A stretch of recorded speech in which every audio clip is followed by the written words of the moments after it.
Hi everybody, I am Chris Mutuk, the lifestyle coordinator here at the Overture in Virginia Beach. Today's intellectual talk is going to be about the history of photography. So for many of us, photographs are the most prized personal possessions, right? So in this program, we're going to learn about the origins of the camera and the most important advancements in photographic technology.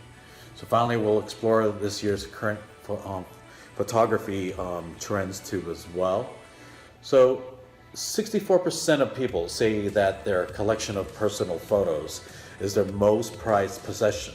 So while some people become professional photographers and share their images with the world, most of us are amateur camera bugs who share pictures with only those closest to us.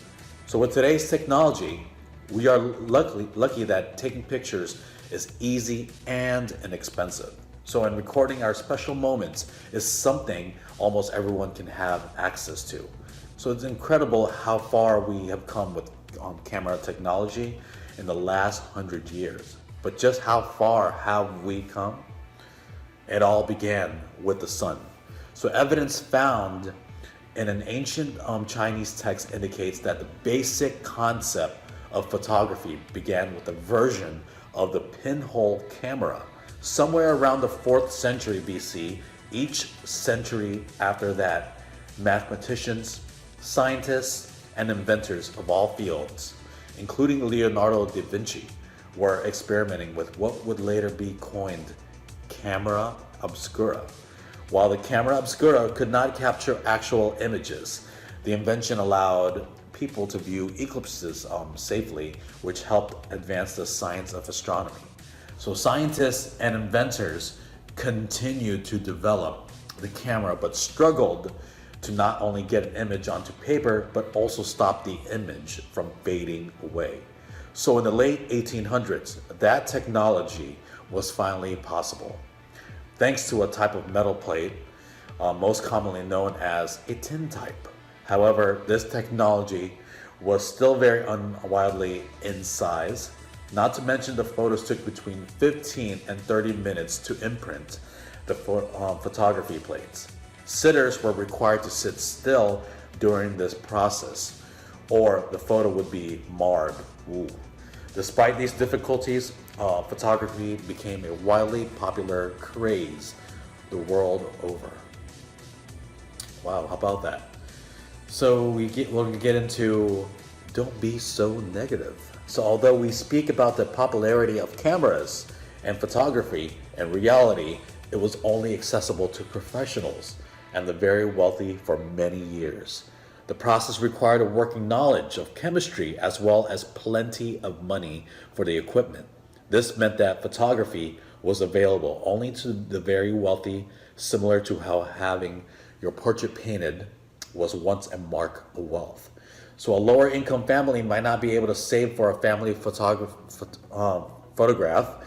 every now and then, but it would take another innovation before the ability to document everyday moments would be available to that mass and more affordable for everyone. Seeing a hole in the market and interested in making photography available to the people, George Eastman changed all of this. Self-educated and later in life, a great philanthropist who never forgot his humble roots. Young George left school early. He began working in a photography to support his family around 1870. After the death of his father, it was during this time he began to experiment with film.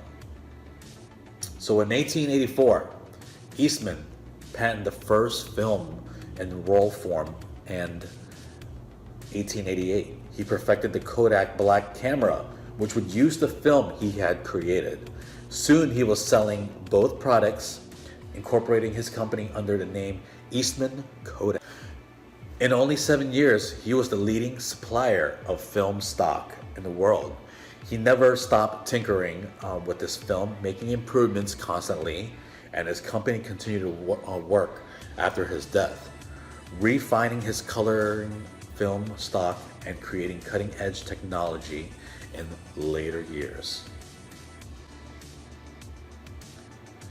So when it became commercially viable in 1941, Kodak began to offer prints made from these Kodachrome slides.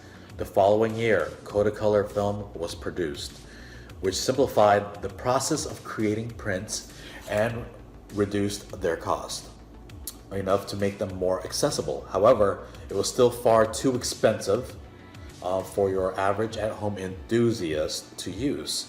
Black and white photos remained the most popular way to take home pictures until the 1970s, when film sensitivity improved and cost declined. Soon, photographers were able to make the choices based solely on aesthetics instead of quality or cost. So in 1995, technology leaped forward. Something completely new and different began to take over in the market. Digital photography, right? So while film continues to be a preference for some because of its distinctive look, most commercial and personal photographs are taken with some form of digital camera these days. Kodak was still at the forefront of all this invention. With most digital cameras today still using the technology the company originally created back in the 70s. So in 2002, our phones became cameras, with companies ready to take advantage of the modern desire to have everything at our fingertips. Sales soared, and soon our phones came equipped with cameras on par with any standalone digital camera. So these days, we all have the ability to capture memories at the touch of a finger and in the next moment, and have that photo emailed, text, or uploaded to social media for our friends, families, and the world to see. What an incredibly far way we have come. So now in 2020, here we are. The future is here, right? Even though technology has improved with rapid speed in the last 30 years, there's still more to come. As with all the technology, there are yearly trends in photography. So let's take a look. Change in direction. So photographers are encouraged to try taking some photographs with a vertical orientation. This trend is absolutely related to smartphone use because that is the default setting for all the smartphone camera pictures. That's good. That's pretty good news to amateur camera bugs, as this trend will take zero extra effort to try. And then, we go through, people having drones, which is a new thing, taking aerial shots of a company or a commercial or anything like that. So drone photography might be the ticket for the photographer who like gadgets, flying model planes, wants to see places you could never walk to, or just wants to try something new.